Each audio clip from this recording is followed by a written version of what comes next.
अखण्डमण्डलाकारं व्याप्तं येन चराचरं तत्पदं दर्शितं येन तस्मै श्रीगुरवे नमः। या देवी सर्वभूतेषु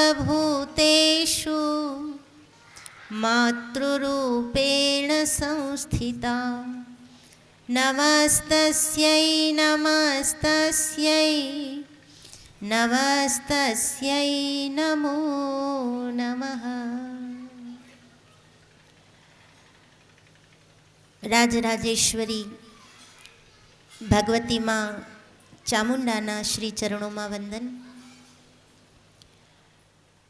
मंचस्थ उपस्थित सद्गुरुवर्य परम पूज्य अखंडानंद सरस्वती महाराजना श्री चरणों में वंदन।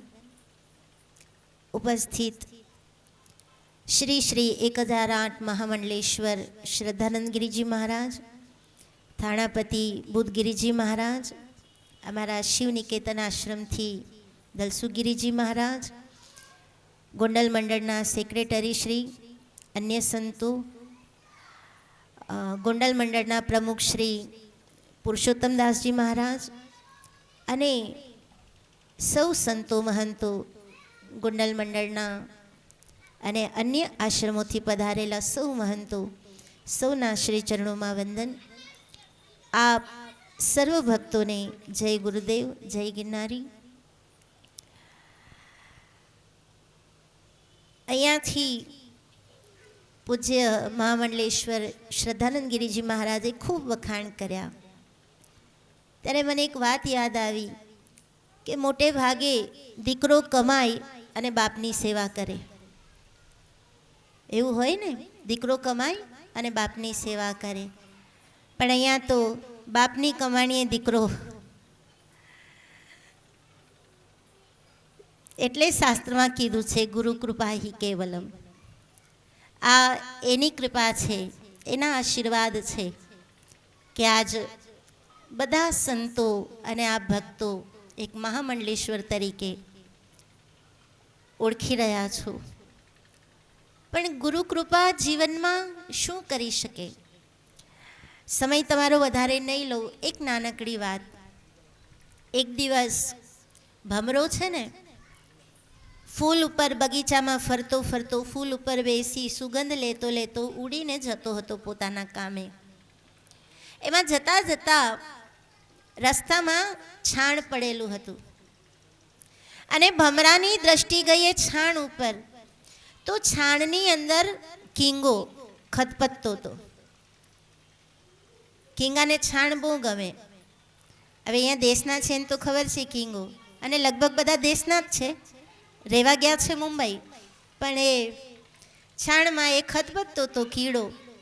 भमराने जोईने एक कींगा उपर भमराने दया आवी, कारण के कींगानुं रूप पण काळुं, भमरो पण काळो। भमरो थोड़ोक मोटो होय, कींगो एना कद प्रमाणे तो बराबर ज होय, पण भमराने जोईने कींगाने जोईने भमराने एम थयुं, अरे रे हूँ केवी मजा करूँ छूं, बगीचाना फूलोनी सुगंध लऊं छूं अने आ कींगो तो जो केवो खदबदे छे, लावने आने लई जाओ साथे। संतो छे ने एकला न खाय। ज्यारे ज्यारे संतोए कंई कर्युं छे त्यारे संसारना कल्याण माटे ज कर्युं छे। एनो विचार, एनुं भजन, संत न होत संसार में तो जली जात ब्रह्मांड, ज्ञान केरी लहर से। जो ए संतो न होत ने तो आजे आपणे टक्या न होत। एटले भमराने एम थयुं के हूँ आनंद लઉં છું, ए आनंद आ कींगाने पण करावुं। એટલે એને કીધું, ચાલને ભાઈ कींगा, શું કામ આ છાણમાં ખદબદે છે? તો कींगो કે આ છાણ તો મારું જીવન છે। હું જાગું તોય છાણમાં, હું સૂ તોય છાણમાં, હું જીવું તોય છાણમાં ને મરું તોય છાણમાં। તો કે ભલે તું છાણ તારું જીવન છે, પણ તું એકવાર મારી સાથે તો ચાલ। આ कींगो એટલે કોણ ખબર? આપણે બધા। સંતો આમ હાથ પકડે, આંગળી પકડે, તું એકવાર મારી સાથે તો ચાલ, તને બતાવું જીવન શું કહેવાય. પણ આપણે એમ કહીએ કે આ સંસાર એ જ મારું જીવન છે, એ છોડીને ન આવું. પછી ભમરાએ બહુ સમજાવ્યું કિંગાને કે તું એકવાર આવ મારી સાથે, પછી તને નહીં ફાવે તો હું તને પાછો મૂકી જઈશ, પણ તું એકવાર આવ. એટલે બહુ પાછળ પડી ગયો ને ભમરો, એટલે કિંગો તૈયાર થયો. ઠીક છે, હું આવું, ચાલો. એટલે સરસ મજાનો તૈયાર થયો કિંગો. ભમરાએ લીધો કિંગાને સાથે અને લઈ ગયો છે ભમરો બગીચામાં લઈ જઈ. અને બગીચામાં તો સુંદર મજાના ફૂલો ખીલ્યા છે. એક એક ફૂલ ઉપર કિંગાને મૂકે છે. જો કિંગા, આને પસંદ આવી સુગંધ તને? કિંગો કે નહીં. બીજા ફૂલ પર મૂકે, તને આની સુગંધ પસંદ આવી? કિંગો કે નહીં. ત્રીજા ફૂલ ઉપર, આમ ફૂલ ઉપર ફેરવતા ફેરવતા ભમરો એને કહે છે તું અહીંયા રે, અહીંયા આની સાથે આ સુગંધ લે, તને મજા આવશે. અને ધરાર એને ફૂલમાં મૂકી દીધો. આ ભમરો એટલે સદગુરુ અને કિંગો એટલે જીવ. જીવ નથી જતો સદગુરુ સાથે, છતાંય ગુરુ એને જબરજસ્તી લઈ જઈ એને ફૂલ ઉપર મૂકે છે. ફૂલ એટલે ભક્તિ.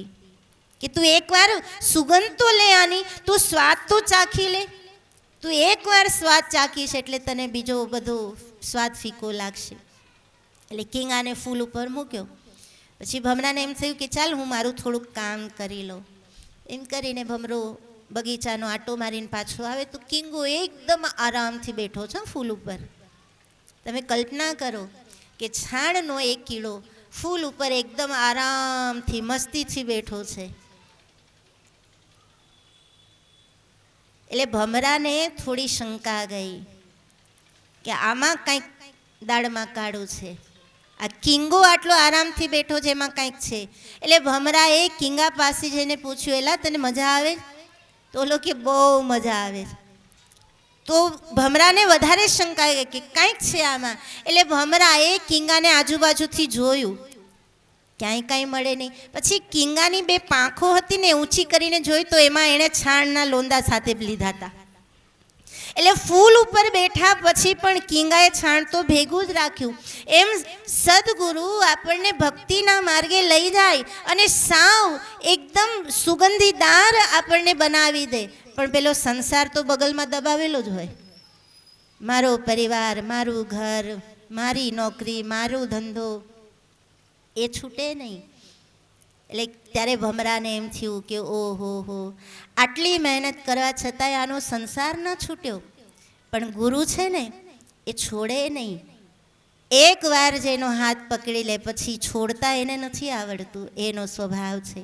આપણે તો આંગળી પકડીએ, છોડીએ, કંઠી ધારણ કરીએ, વળી તોડીએ, વળી ધારણ કરીએ, વળી તોડીએ, એ આપણે છે. પણ ગુરુ એકવાર જેને પકડી લે એને પછી છોડતા નથી. એમ કિંગાએ પાંખની અંદર છાણ ભરાવેલું, એટલે ભમરાએ કિંગાને પકડી લીધો જોરદાર. અને જોરદાર પકડીને પછી શું કર્યું? ગંગાના કિનારે લઈ જઈને ગંગાજીમાં એને જબોડી નાખ્યો. ગંગાજળ એટલે સત્સંગમાં એને એવો જબોડ્યો કે એનો રહ્યો સયો સંસાર બધો છૂટી ગયો.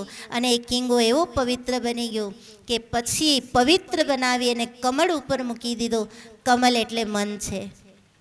એનું મન ભગવાનના ચરણોમાં મૂકી દીધું. અને કમળનો સ્વભાવ છે સાંજે બીડાઈ જાય. એટલે કમળની ઉપર ભમરાએ કિંગાને મૂકી દીધો. કમળ બીડાઈ ગયું તોય કિંગો એમાંથી નીકળ્યો નહીં. એ કમળ સવાર પડ્યું, પાછું ખીલ્યું. પૂજારી આવ્યો, તળાવમાંથી એક કમળ લીધું અને એ કમળ પૂજારીએ ભગવાન શિવના મસ્તકે ચડાવ્યું અને કિંગો ભગવાન શિવના મસ્તકે રમવા લાગ્યો. આ ગુરુની કૃપા છે. છાણમાં ખદબદતો એક કિંગો, એક સંસારી જીવ જેને સંસાર છોડવો બહુ કઠિન છે, એને ગુરુ કઈ ગતિ આપી દે છે? શિવ ગતિ આપી દે છે. અને આ ગુરુની કૃપા છે. એમાં આપણે બધા ભલે ગમે તેવા સંસારમાં રચ્યા પચ્યા રહીએ, પણ શરણ પકડી લેવું. એનું શરણ પકડી લેશું ને તો બહુ કોશિશ નહીં કરવી પડે. એનું ભજન આપણને તારી દેશે. એનું ભજન આ જીવને શિવ સુધી પહોંચાડી દેશે. એટલે બહુ ઝાઝી વાત નથી કરવી. આજે અવસર છે, બધા એમ વિચાર કરે છે, આવેલા મહેમાનો કે ગુરુજી કોઈ દી નહીં ને આમાં કેમ એટલું બધું જોર જબરસ્તી કરીને બોલાવે છે. પણ હવે તમને ખબર પડી શા માટે બોલાવે છે. આ આશીર્વાદ લેવાનો અવસર છે. અવસર ચૂક્યા 84માં જાય. સંતવાણીમાં કીધું છે ને, અવસર ચૂક્યા 84માં જાય, વીજળીના ચમકારે મોતીડા પરવીલો પાનવાય. આ તો વીજળીનો ચમકારો છે. અને બધાને ફોર્સફુલી બોલાવવાનું કારણ એક જ હતું. ગુરુજીને આપણે બધા જ ઓળખીએ છીએ, કોઈને પરિચય આપવાની જરૂર નથી. ગુરુજીએ કોઈ દિવસ એકલા ખાધું નથી. જ્યારે ખાધું છે ત્યારે સૌને ખવડાવીને જ ખાધું છે. એમ ગુરુજીએ જે પણ કર્યું છે એ કોઈ દી એકલા નથી કર્યું. એકલા આવીને પણ ધજા ચડાવી લે. આ બધો જમેલો ઊભો કરવાની શું જરૂર હતી? પણ આ જમેલો ઊભો આપણા માટે કર્યો છે કે આપણને પ્રાપ્તિ થાય. બાપુ હમણાં કહેતા હતા કે કોઈને ભૂખ જ નથી, પીરસવું શું? ભૂખ વગર તમે મોહનથાળ આપો તો એ કડવો લાગે. પણ આપણા ગુરુએ તો આપણી ભૂખ જગાડી છે કે ભૂખ લાગે ને પછી ટાઢો ટુકડોય આપણને વાલો લાગે. એમ આપણને સૌને આમ ગંગાજળમાં ઝબોડી ઝબોડી ઝબોડીને પછી અહીંયા સુધી પહોંચાડ્યા છે કે આ કહેવાય સંત, આ કહેવાય સત્સંગ.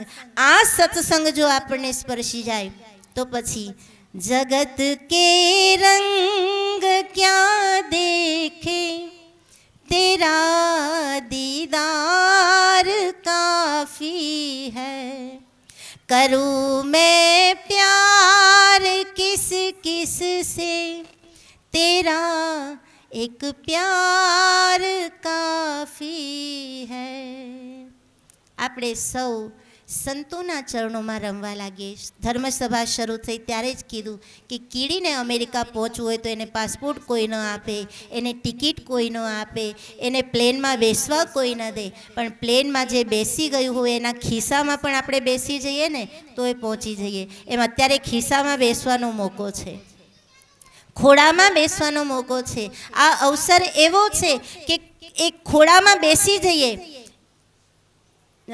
પડા રહે દરબાર મેં ધક્કા ધણીકા ખાય, કબ હુક લહેર દરિયાવ કી. આમાં તો ક્યારેક એ લહેર આવી જાય ને આપણો બેડો પાર થઈ જાય. એ આ મોકો છે. એટલે ગુરુજીએ પર્સનલી બધાને ફોન કરીને ફોર્સ એકદમ જોર જબરસ્તી કરીને, અમારા પ્રવીણભાઈ તો છેલ્લે સુધી નહીં નીકળાય હો, પણ આવવું જ પડે ભાઈ. આ તો આશીર્વાદનો લાવો છે. અને એ જ પહોંચ્યા છે.